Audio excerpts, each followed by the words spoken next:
Hi, everybody. So thanks for coming. So our guest tonight, Greg Manchess, is we're very lucky to have him here. He has a show opening in the East Bay on Saturday night at Arte Verissima, and he was kind enough to agree to come here on short notice and give a talk. It's fallen to me to introduce him, which is a big task because Greg is a big time force in the business of illustration, and I'll just simply say that in the business that we're in, that all of you or many of you are anticipating being in, there's really not that many people that have the kind of combination of a career and the credibility and respect that Greg has in so many different areas. He's really respected by all the people that are in illustration, highly respected for many different things, not only his skill and ability as a painter, his thinking for longevity, and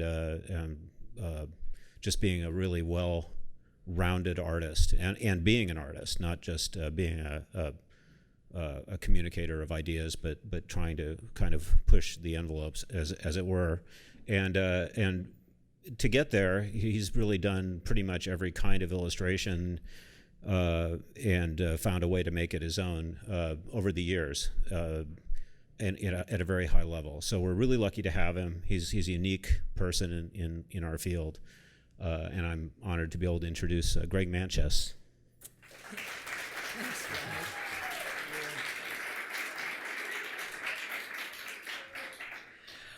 Any questions?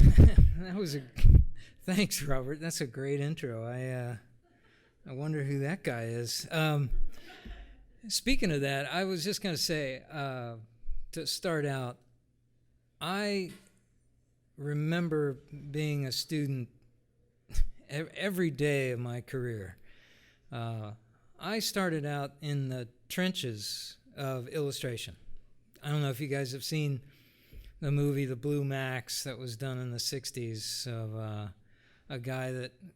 a German soldier that went from the trenches and rolled over in a trench one day and looked up and saw a couple of biplanes dogfighting in the sky, and he thought, that's what I want to do.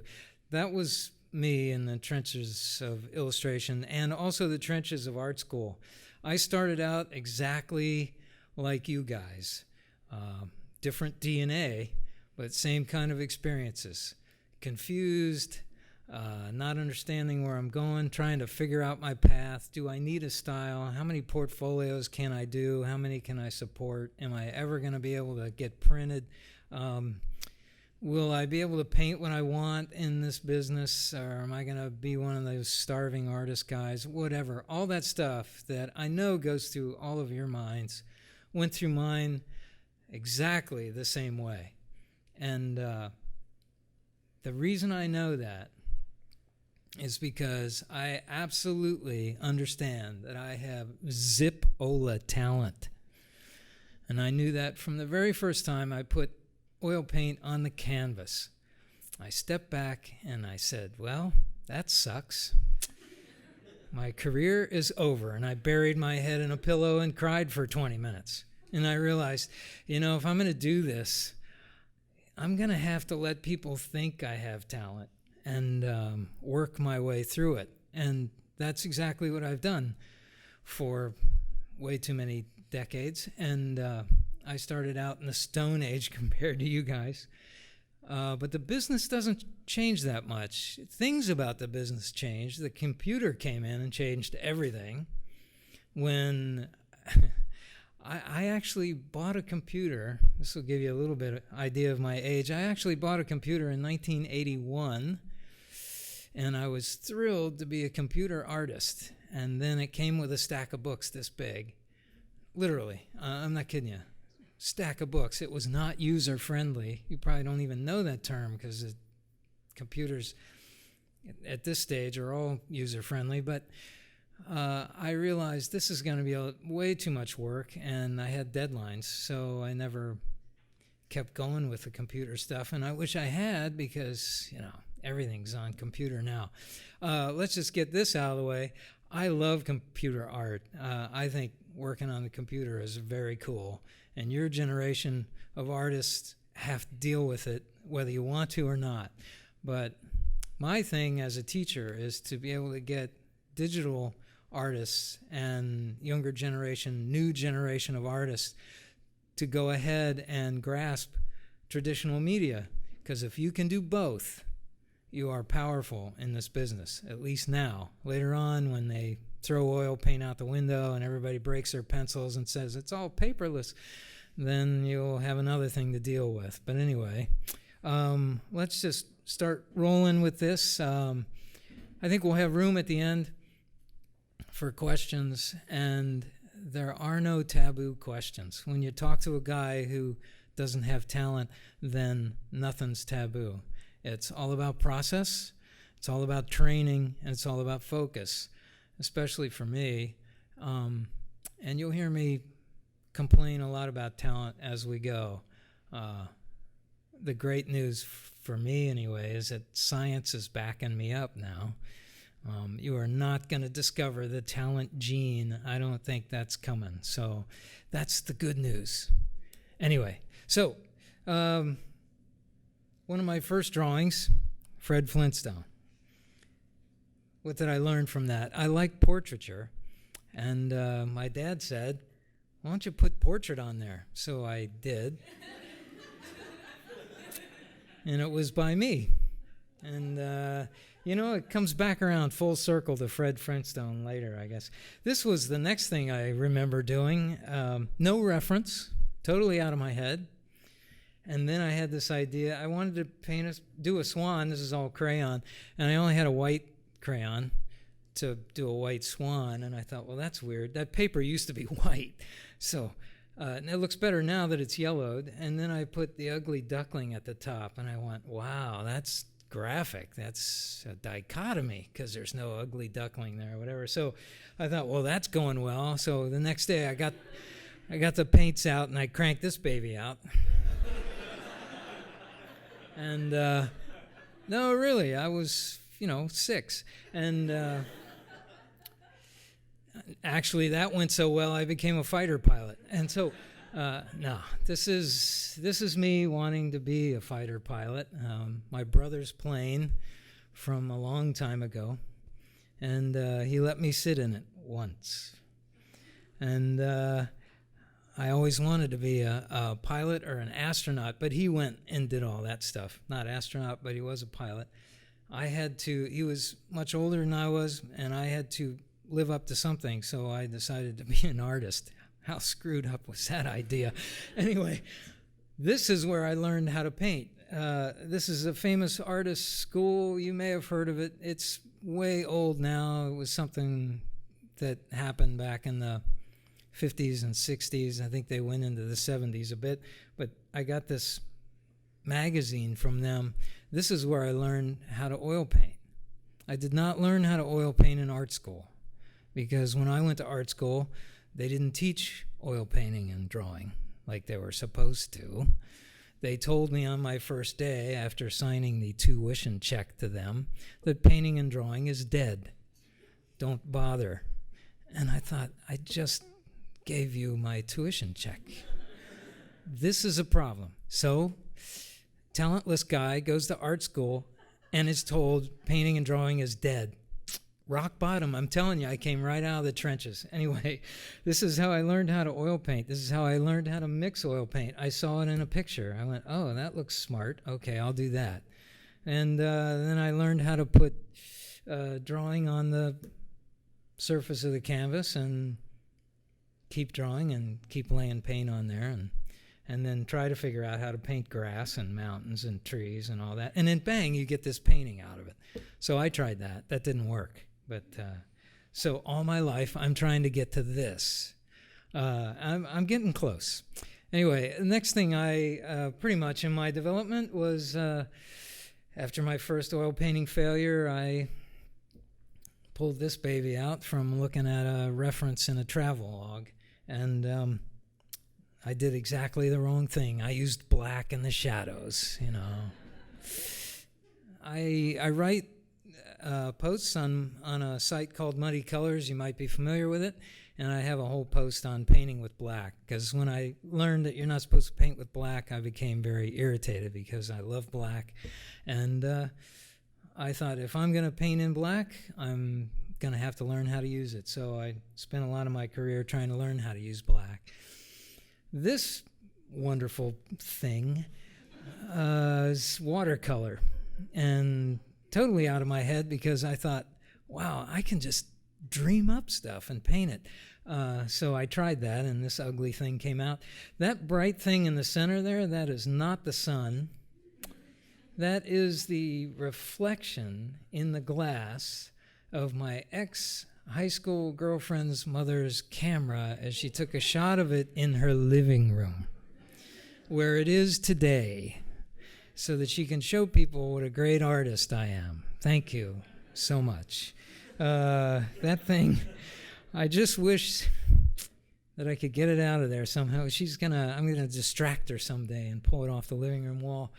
Anyway, this was the next oil painting I did. It's this big. It's about 3 by 4 inches, and I managed to make a little progress there to understanding how to lay down brushwork. Because of leaves, I thought, oh, brushwork, a leaf. I could make a leaf out of a brush mark. That's all I got out of that one. And a silver medal in my local hometown painting contest. This was one of the first pieces I did in art school. I thought, well, if the guy has blue eyes, you just put blue on there. And if he has red hair, you just put red on there. And yeah, I was starting to learn a little bit. I had no clue what was going on down in this lower left-hand corner. Or the background was like, well, I guess I'll have some hair come out of there, whatever. I felt pretty good about it. So in college, I was drawing my shoes a lot, and I learned how to do detail from drawing my shoes. And I made them float. I don't know why, but I thought that was part of illustration. You make concepts happen somehow. This was toward my senior year in college, watercolor. I got a little bit better. I started looking at reference at this point and realizing, if I just had a photograph of something, I could paint the photograph.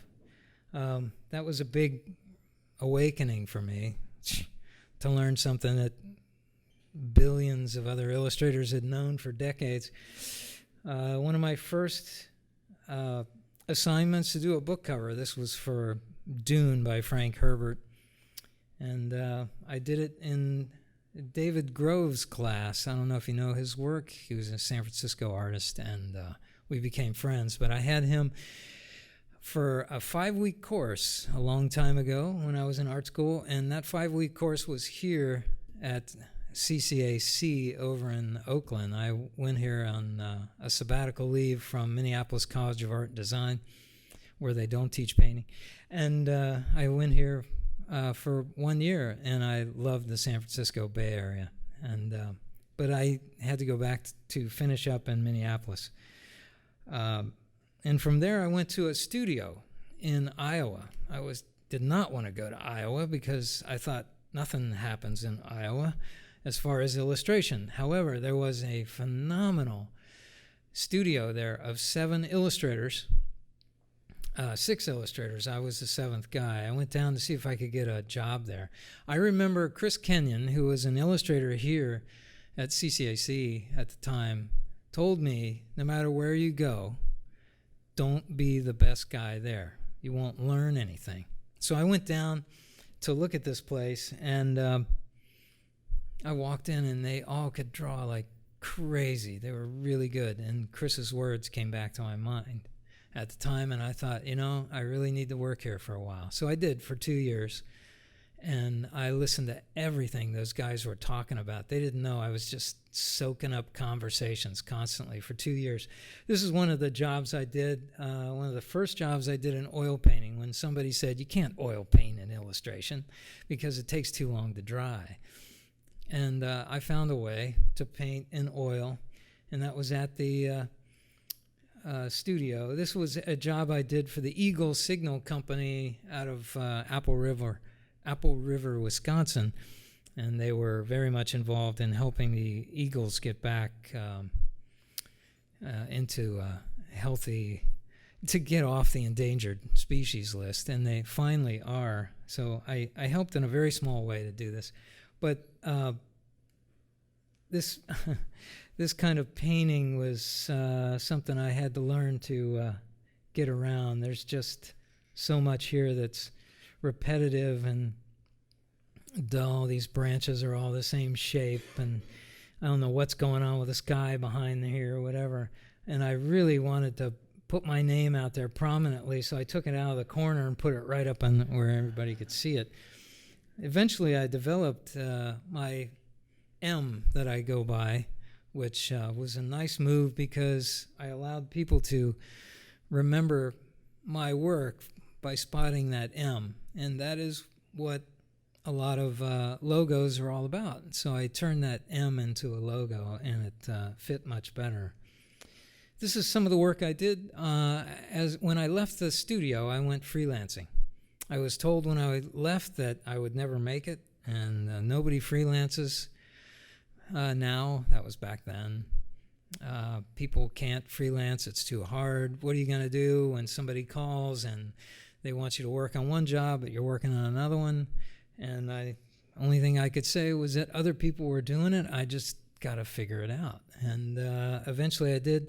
I was doing work for McDonald's Corporation. It's kind of funny. I'll come back to polar bears later.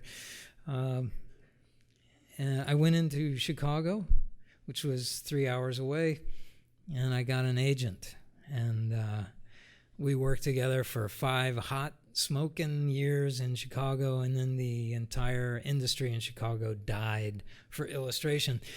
So I had to sort of up my game and try to get representation in New York, and that took a long time.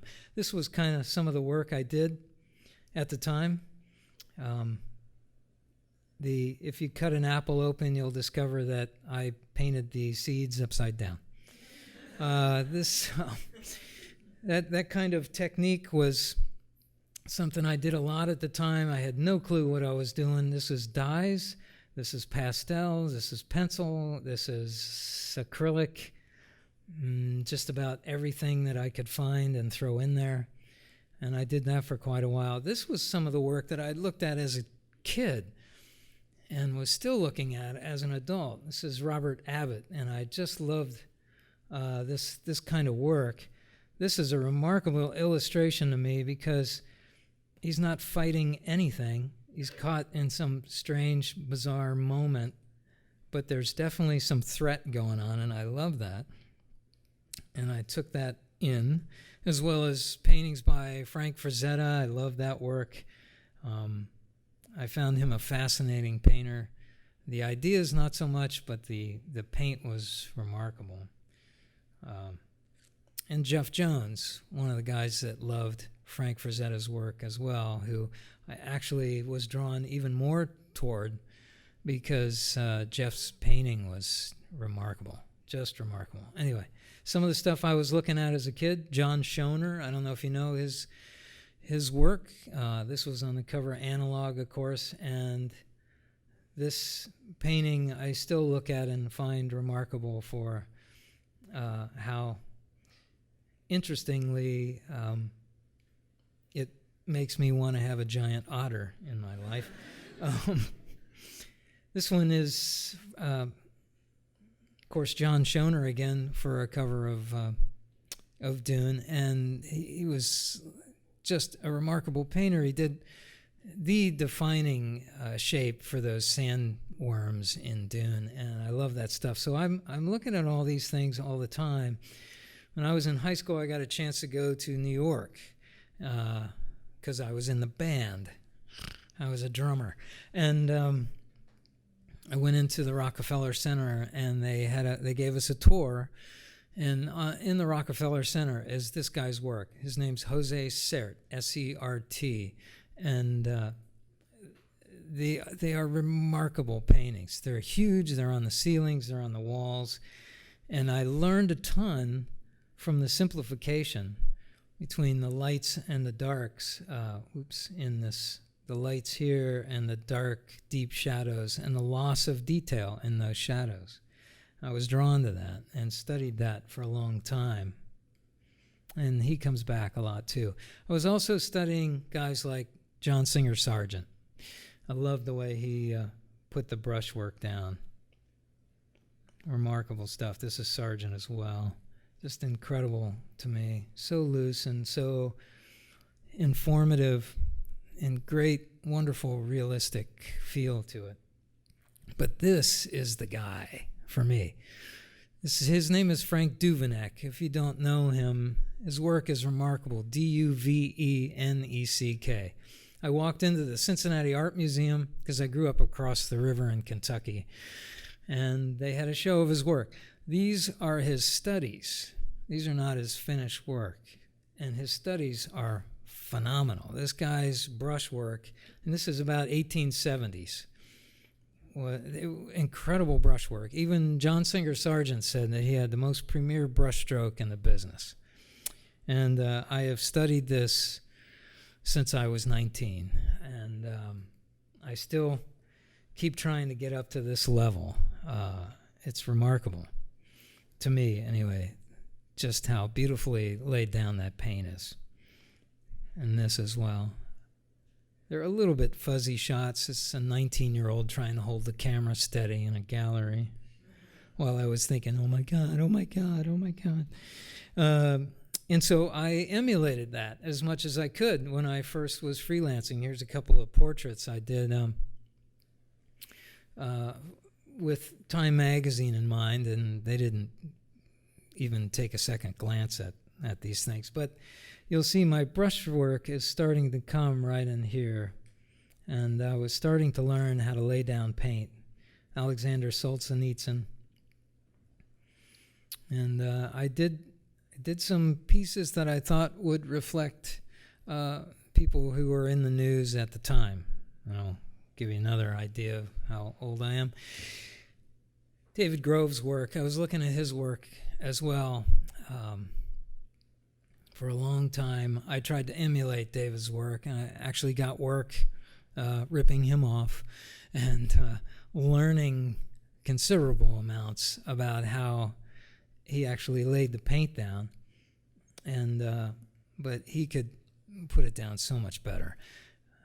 And as I went along, I got closer and closer to understanding how he did it, and the closer I got to understanding his work, the more I needed to go toward my own work, because I didn't want to copy David verbatim. I just loved it so much. I wanted to experience what he was experiencing. And as I got closer to that, I realized that copying and emulating someone is how we learn in this business. We are not, none of us are original.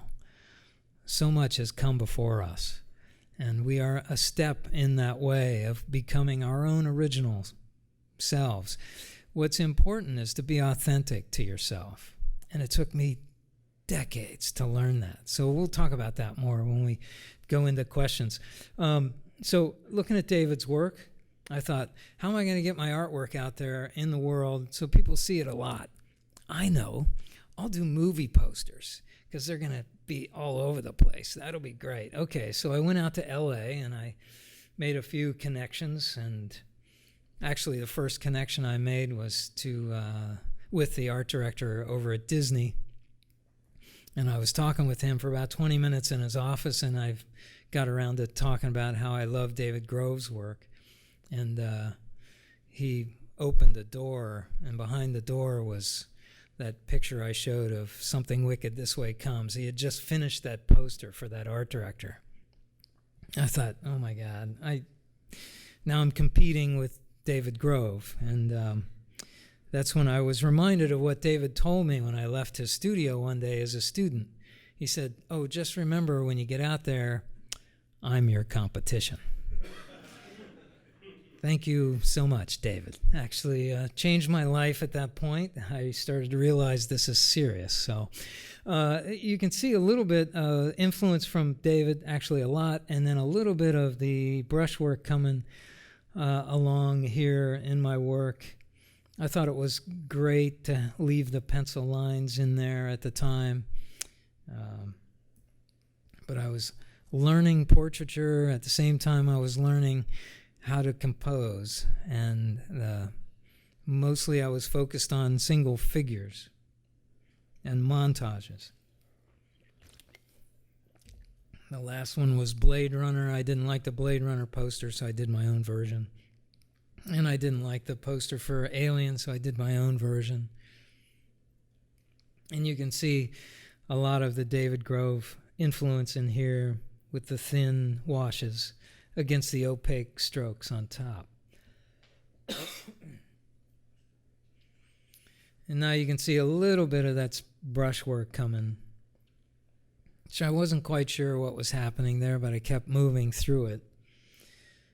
Still working on David Grove. These are some of the portraits that I did to show folks in L.A. to get work, to show them I could do a likeness. These are some of the movies that were popular at the time. 1942 had just come out. This was after Dirty Harry, I know that. But, oh, gee, here we go. It's the first Conan movie. Interestingly enough, I got a chance to do some Conan illustration later. But everybody remembers Terror Squad, right? This is the kind of work I got to do. This is a movie done by Manson International Pictures. Yeah, Terror Squad. You remember how big that was? Everybody was at the theater in lines to... No, not really. You know, as a matter of fact, when I got this job, I thought, oh, this is great. And they sent me the film on the disc. On a disc, right. It was on 8-track tape, just about. And I put it in and watched the film. It was god-awful. And these terrorists had the idea that they were going to attack Kokomo, Indiana. And so I said, oh, I guess you'll send me reference on Kokomo. And they said, well, not really. Where do you live? And I was in Dayton, Ohio at the time. And they said, just put Dayton in there. So that's Dayton, Ohio. This woman, actually teenager, doesn't even show up in the film. I painted a nice picture of the woman who shows up in the film, but they didn't like her likeness. They liked the painting. They didn't like how she looked. So they sent me new reference of one of the art director's friend's kid who was a teenager who was beautiful, and he wanted to put her in the picture. So that girl is not even in the movie. Okay. That's how I learned how to take faces on and off of pictures the hard way. You guys remember Fatal Pulse, right? Fatal Pulse was such a great, not really film. It was horrible. I had to watch that thing too. This was airbrush. Now I got into airbrush and Prismacolor, and I thought, I am losing my soul by painting for Hollywood. But it paid the bills. And then I got to do Twice Under. That was the big breakthrough. No, that wasn't it either. That was me in Dayton, Ohio, looking for plumbing anywhere I could find it on the streets and stuff. And the whole movie takes place in the tunnel somewhere. I learned a lot about rendering. And these titles, Twice Under and Fatal Pulse, they were made up by the art director at lunch, sitting in a restaurant with his legal pad coming up with names. Twice Around, no, that's not it. Twice Under, oh, that sounds good. And then he'd write it down. And he was actually titling the film that way. This drove me pretty much up the wall and insane, and I couldn't take it anymore. I finally had to paint something for me. I said, you know, when I painted this picture, it's the first thing I painted for me it was 11 years into the business. The reason I painted this picture for me is that I was in New York looking for representation from some agents there, and I walked into the agent's office, and I showed him my portfolio, and I had everything in there that I had done. I was getting actually work, and I had tear sheets in there, and they flipped through it like a phone book. And then he said, what do you like to do? I said, well, I like that Prismacolor style and that went by there. And I like that oil style that you went by a second ago. And he said, and he closed the book. He shoved it across the desk. He said, you ought to pick one because I've forgotten what you do already. So once I pulled the arrows out of my chest, he said, let me get my partner in here. And he brought his partner in. And his partner said exactly the same thing. We can't remember what you do. I was too versatile. And it just pissed me off so much. I was so angry at those guys. And I went home. And by the time I got home, by the time the plane landed, I realized I wasn't angry at them. I was angry at me because I was guessing about what I wanted to do. And I knew way down inside what I really wanted to do was to oil paint, even though I had been told over and over again, you can't oil paint in this business. I'd been trying and trying. I decided that's what I really wanted to do. I kicked everything else out of my portfolio. And I had an oil painting portfolio. My agents called me and said, you're insane. We will not be able to sell this. And I said, then fine, I will die.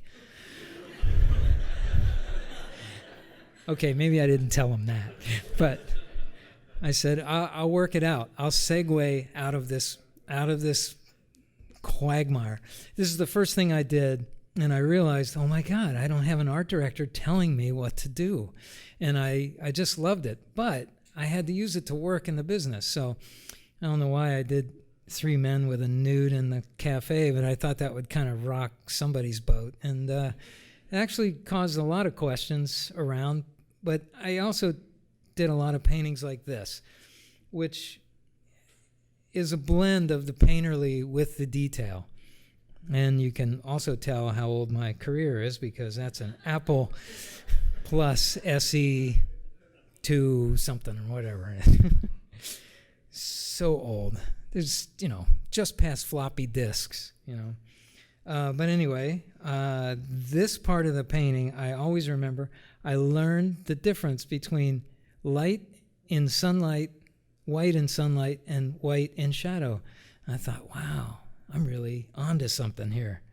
Just like 2 billion other artists. But anyway, I was also looking at this time at guys like Mead Schaefer. And I ran into a show of Saul Tepper's work. This is Mead Schaefer as well. Saul Tepper's work in New York at the Illustration House, and also Dean Cornwell. If you don't know these guys, then you should definitely look them up online. It was harder when I was at your point to look things up. I had to go to books all the time. But you can get these guys online really fast. You can look at their work, study them. What I loved is that they were telling stories with the painting. I just thought this was remarkable. Why aren't these guys so, much more well known? They are well known amongst illustrators and some fine artists, but they did remarkable work, and they were household names back in the 20s and 30s and 40s when they were doing these things. Dean Cornwell, I just loved this whole approach. And I was thinking of that approach, and I was thinking about the Rockefeller Center experience I had with Jose Sert. They've since cleaned this up, by the way. This was all yellow. It is now much nicer. So if you're in New York, you have to go to 30 Rock Building and go in the main lobby. You will be stunned at these paintings. So that's what I was thinking of when I got my first call from National Geographic magazine. And they had seen a sample I had in my portfolio that my rep told me I was absolutely going to go belly up on. He said, nobody's going to buy this. Who's going to buy it? National Geographic? And I said, that would be good. And that's the phone call we got, National Geographic. So I was kind of like, told you. But anyway, I had not tried multiple figures much in my career, if ever, at this point. And they wondered if I could do it. And I said, yeah, I could do this. I just figured this is the first time I've ever worked with National Geographic. If I fail, it's not going to be a bad thing. I never worked with them before. So what the heck? I'm just going to put it all out on the line. So I looked at my influences like Dean Cornwell and Meade Schaefer and Saul Tepper and those guys, even Norman Rockwell and N.C. Wyatt. And I said, I'm going to do that for this piece. And I did this piece, and they loved it, and I have been working with them ever since. A very long career with working with National Geographic, and I love it. I love history and all this stuff. Just a short little bit here. This area was full of rigging. These ships of the line have so much. I mean, I had to take some out. There's so much line on these ships that you can barely see what's going on. I sat with a guy for 2 hours in Washington, D.C., while he explained to me how these lines go and where they go and what they do. And I listened and listened, and I also remembered that they gave me a little map that had a boat on it that I could turn, because they knew during this battle, which was 3 miles off the coast of Cherbourg, France, they knew the sun angle and they knew the wind direction in this battle. And they gave me a little thing that I could turn so I could keep the wind and the sunlight in the right direction. So I just turned that thing so that I could blow the smoke right over the top of all that rigging. And I didn't have to paint it. You learn these things when you're a freelancer. Anyway, from there, I started to get more adventure work, more multiple figure work, because I was showing that more and more in my portfolio. And I started to understand composition so much more as soon as you put a second figure in your painting. And so here's another example for National Geographic. All these guys are me, by the way. I like to model in my studio. And I'm a pretty cheap model for me, and I know exactly what I want, so I have a remote control on my camera, and I just fire these things off. It's me running around in my underwear.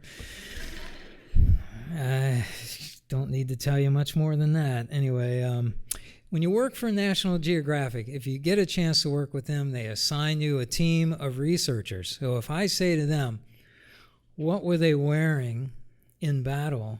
How much stuff did they have on? What did their hair look like? They will send you reams of things to read through and figure out what they actually need to look like. So we had long discussions about their hair was matted with terracotta, and that they had these plumes of ostrich feathers coming out of their head.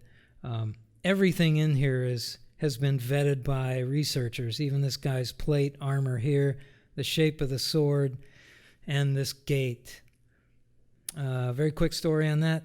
That gate started out with one large, huge Ramses figure, and they said, no, take it out. They didn't have a statue in front of the gate, so I took it out.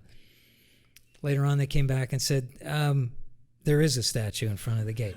So put one in. So I did. It was too big. They said, well, it's not that big. Okay, I made it a little smaller. Then they said, no, it's not that big either. So they sent me a shot of it. This thing is 30 feet high. I thought, wow, that's pretty cool. No, 30 feet high, and to this wall only comes up to about here. And then as I got this thing painted, they said, did we say one statue? I said, yeah. They said, well, we meant two. So there's two statues. The only trouble is they were wrong again. After I sent it off, they sent it back, and they said, I know we said two, but there's 4 statues. There's 2 more on this side that I didn't have to paint, luckily. And they were also wearing these white underwear things. Very strange. From there, I got a chance to work on a pirate exhibition that's still going around the country. National Geographic called and said, would you like to work on a pirate job? And I said, are you kidding me? Who gets to do pirates anymore? So yeah, they had 12 weeks. I had to do 10 murals. in 12 weeks. The only trouble was I had 4 weeks worth of work lined up, so that left me 8 weeks to do 10 murals. I made the deadline, but they're all like this, multiple figures. I had my friends in garages dressed up like pirates. It was insane. Here's a little close-up of that piece. Another piece from the same series of pirates.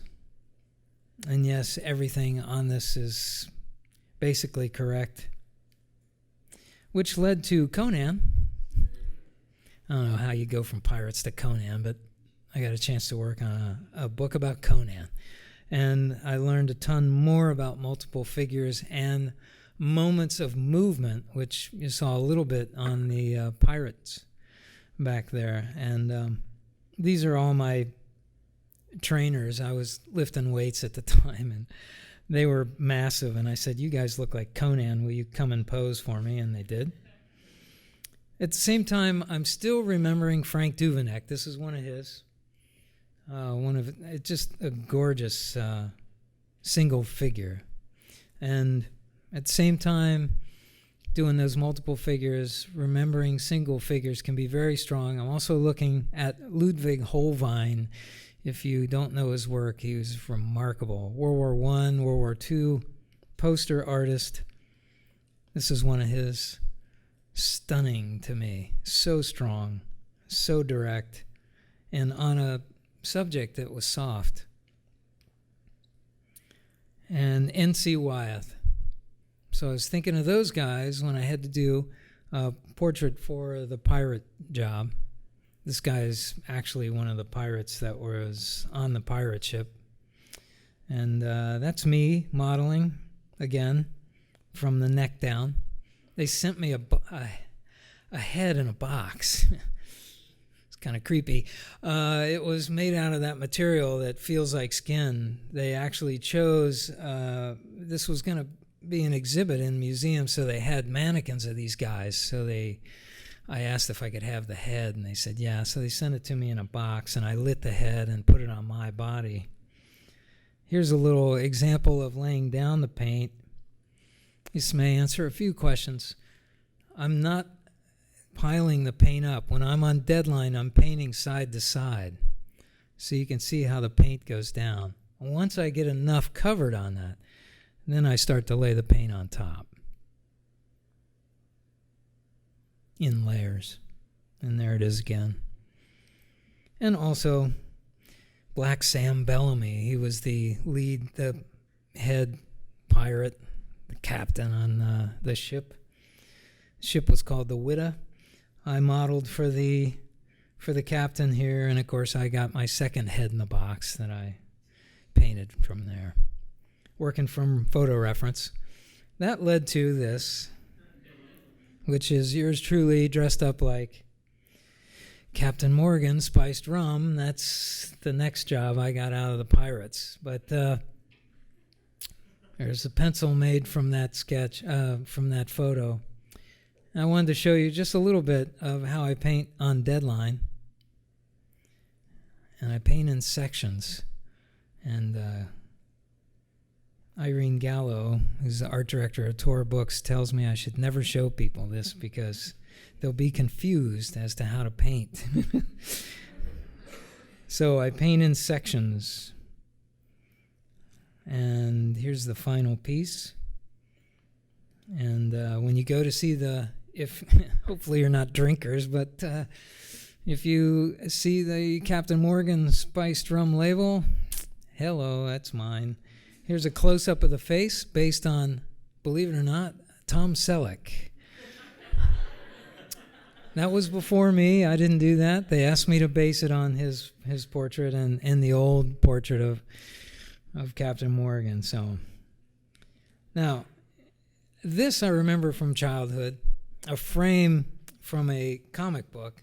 I love comics as well as fine art, as well as illustration, as well as film, as well as reading. This panel haunted me for years because you don't know what he's throwing that at, but you do know what he's throwing it at. Something big, something dangerous, something over his head, And is he going to make it? This is Flash Gordon.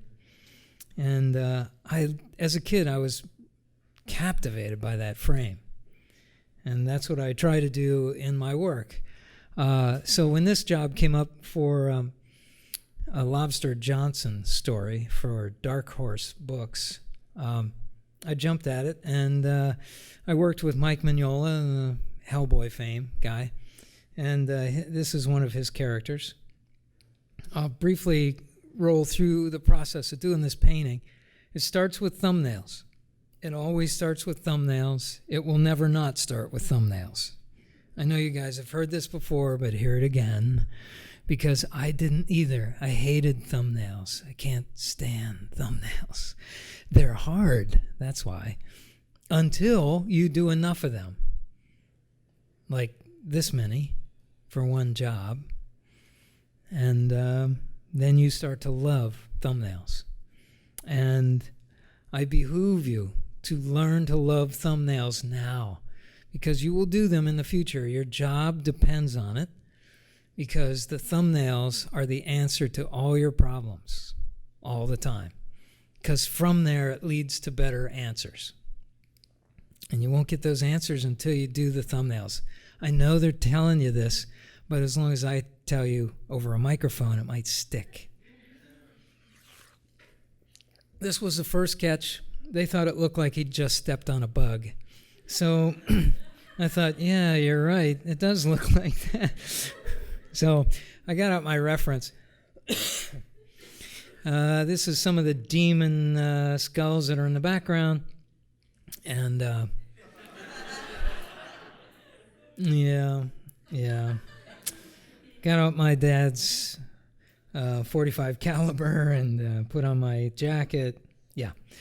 And this is the pencil I worked up from all that reference, and they loved it. And there's the finished cover.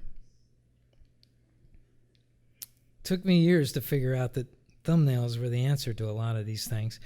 I also am very influenced by favorite artists. This is J.C. Leyendecker, and I just flat out stole this guy's painting for Conan. I hope he would forgive me, but, honestly, come on. It's not the same, but I learned so much from his painting to be able to do this one of Conan, and I wanted to express that I'm always looking around, and so will you. If you're not now, you should start looking. We are not original. We are authentic to ourselves. You want to discover that, and you don't discover that by closing down and putting on blinders. You open your eyes and look around. So, N.C. Wyeth influenced this painting, and this painting as well. Now I'm working on movement and action and coming back into multiple figures again. In about this stage of my career, I was able to play a lot more. And this is Donato Giancola. I don't know if you know his work, but that's Donato.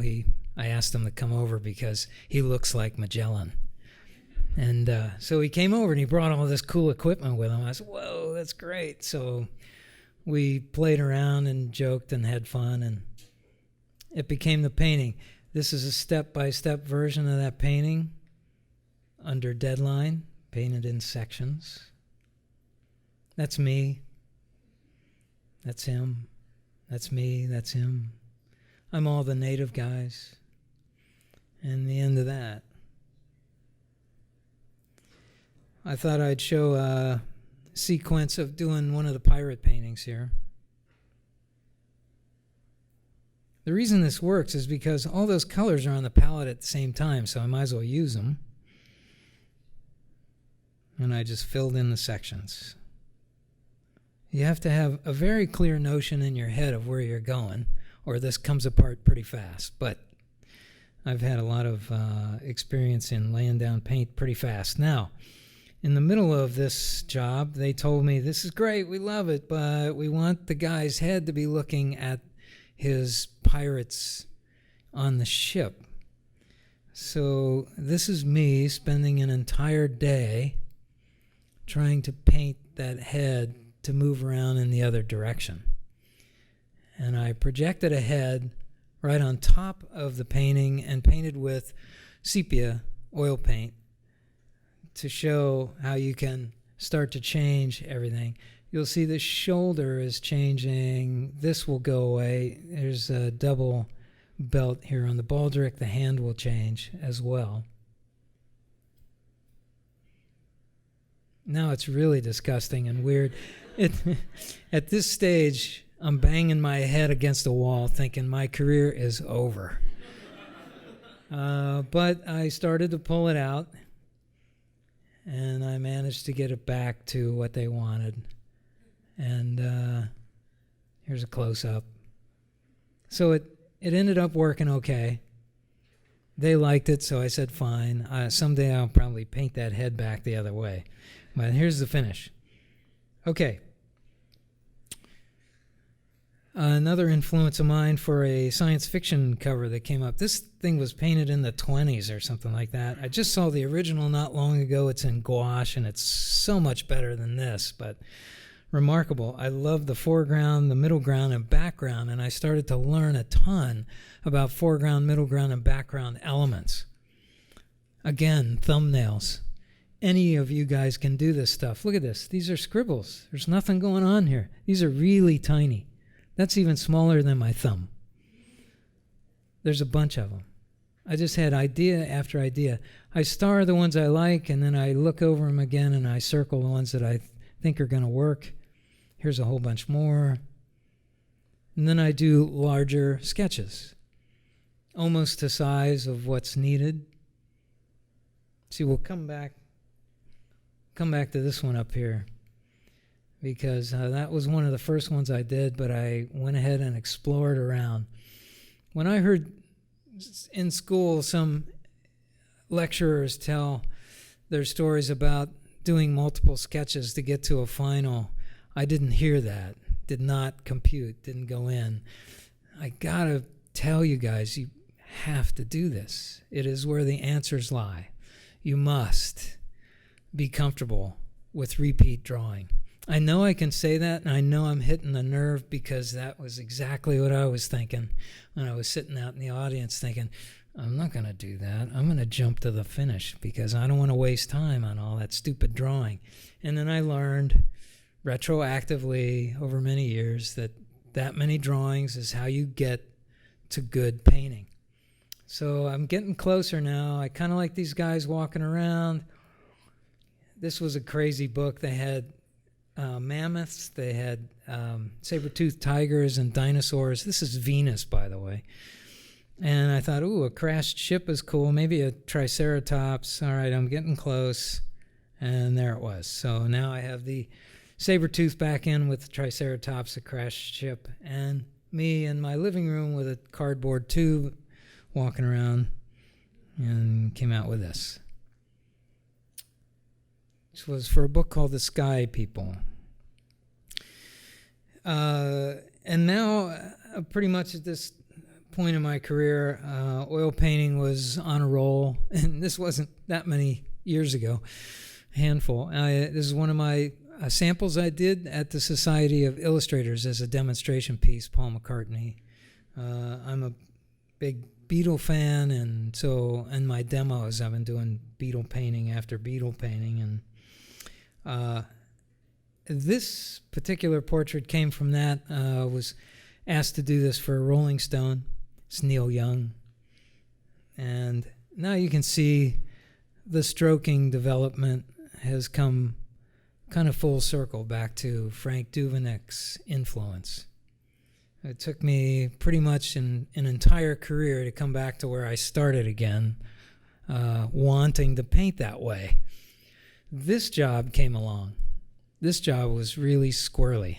It was a pharmaceutical company. I knew they had a lot of money, and at the time I thought that sounded really cool. They wanted to do about 4, maybe 6 portraits of schizophrenics and borderline personality disorder folks. This is not what I originally showed them. I showed them a very detailed portrait, and they said, no, we need it to be looser. I said, I can do that. I went home. I came back the next day with a looser painting, and they said, it's not loose enough. I got it. I went home. I did another one. I came back, and they said, maybe this isn't the job for you. I said, no, this is my job. I want this job. So I'm going to go home, and I'm going to do another one. And they said, no, wait. Go home and do 3 of them. And I'm thinking, okay, wait. You're going to have to pay for that later. But I went home, and I did 3 of them. One had to be kind of crazy loose. One had to be really crazy loose. And then a third one had to be insanely crazy loose. Anyway, it turns out that when I showed them the 3, they picked the middle one, which I actually did last. I don't know how it worked out that way. But it was at a photo shoot. And I walked in, showed them the art, and they said, that's the one. That's the one we want. Can you do 24 of these? And I said, yeah. And so it turns out that the guy that was directing this whole thing had been a freelance illustrator for 6 years and absolutely adored my work. He was just pushing my buttons to get me to push harder. He really wanted to use me, but he pushed me to be able to do this kind of work. This was everything I could throw into it. He said, make the nose and the mouth like something we don't recognize, but get the eyes right or whatever. So this is one of them, and this is full of palette knife stuff. I was tossing palette knife pigment all over the place and coming back in with a brush and thinking, my God, I've lost it. And these took about 2 hours a piece. And I did 24 of them, and they loved them, and they had very little changes. And it changed my career again because I was able to go in now with a palette knife. I discovered the palette knife will not allow me to be too specific with the strokes. And so I took that in a whole nother direction. I've been painting a lot with a palette knife and brush now. This is a piece that came out of that. And Irene Gallo assigned me this piece for Tor Books, and she said, do that palette knife thing. Let's see what comes out of that. So I did this one, and this changed my career again, because then I knew I could do multiple figures, not just portraits with it. But then what did I do? I decided to do a whole bunch of helmets.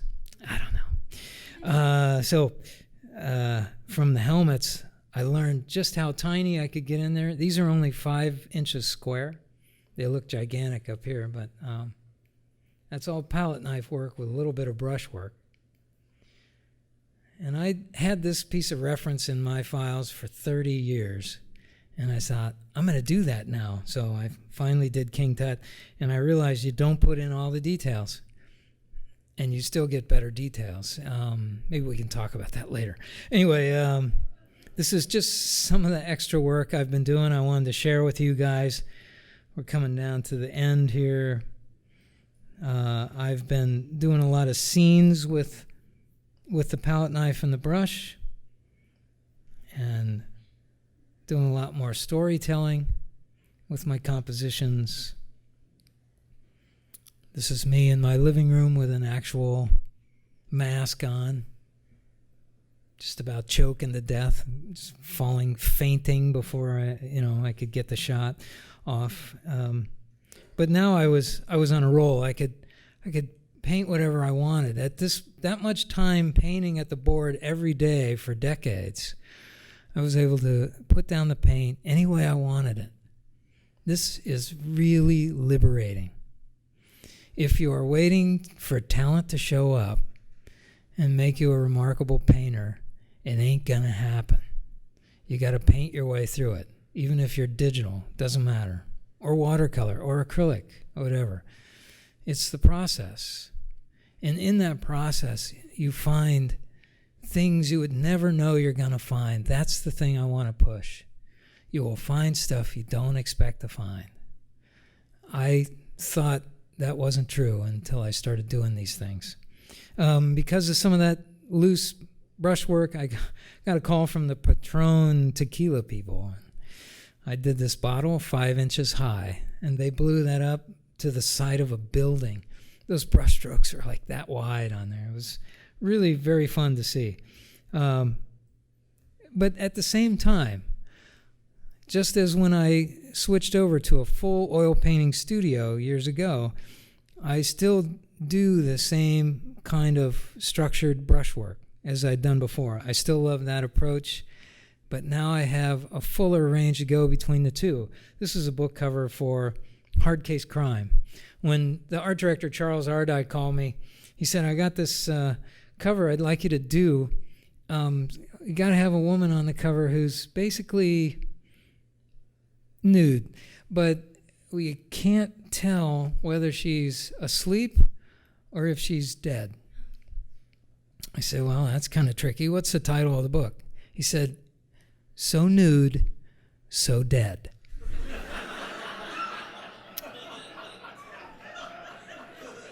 Great.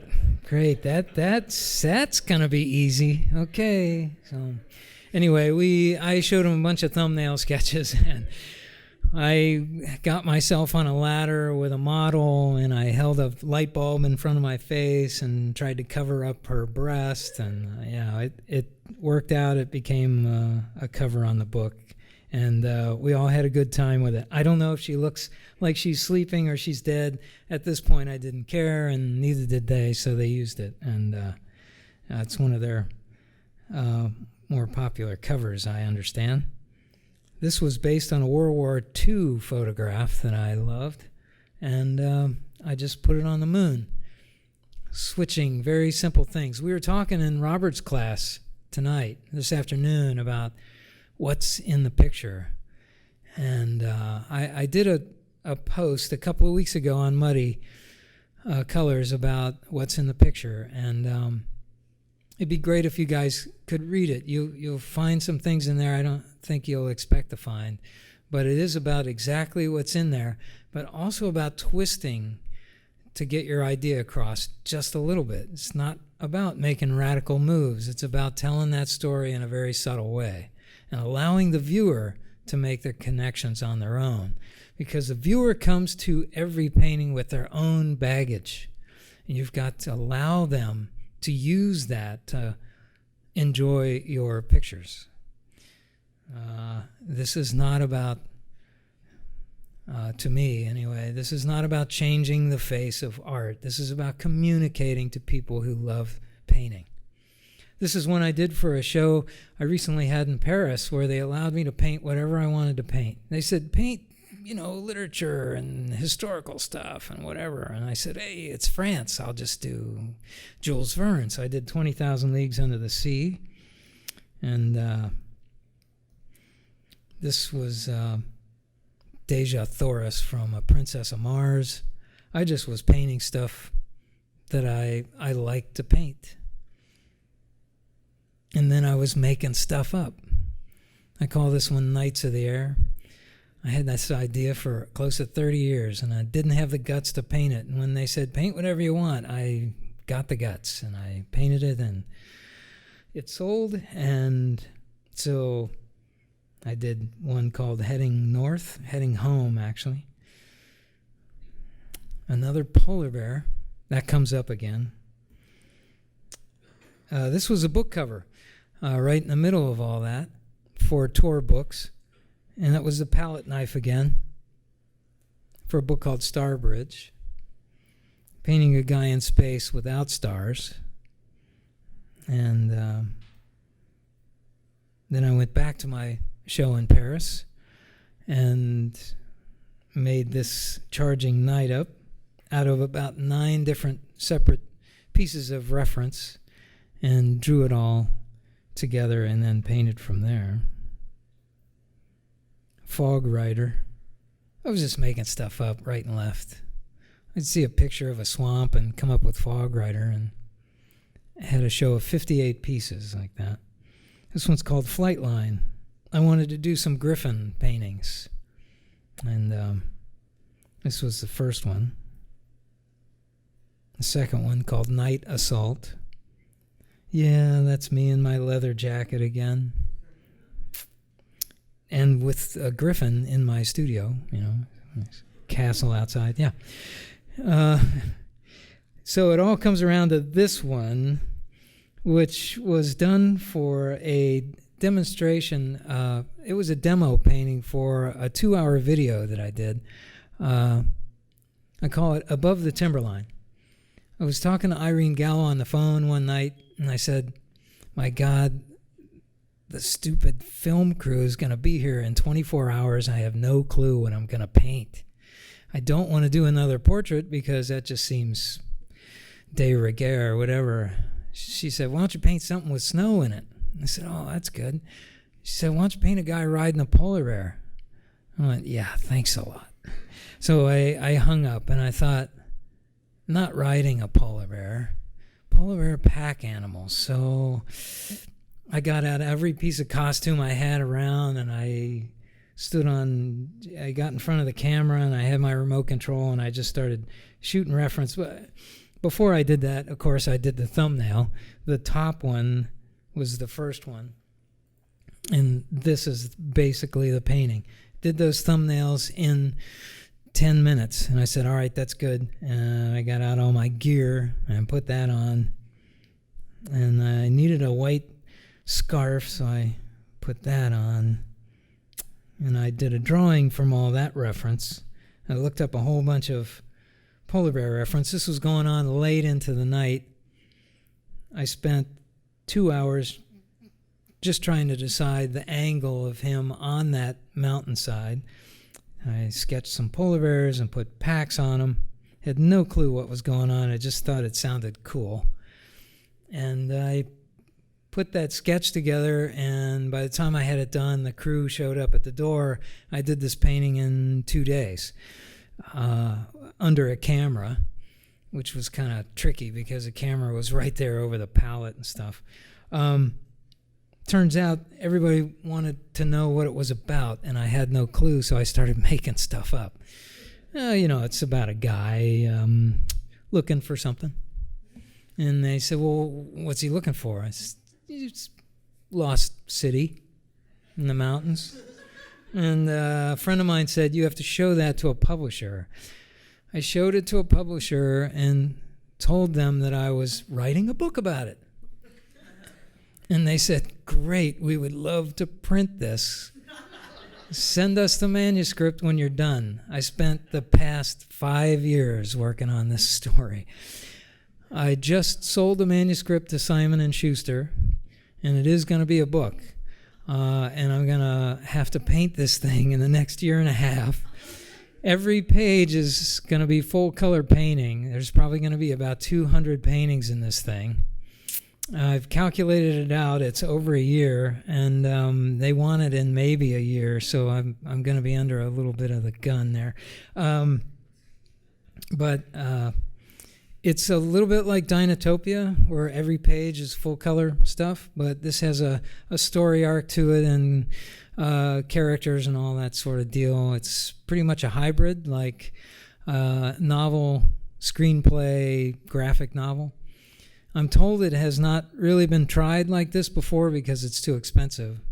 And the only reason I can get to this is because I saved up enough money to be able to carry myself through a year of painting, because the publisher is not paying enough advance for that.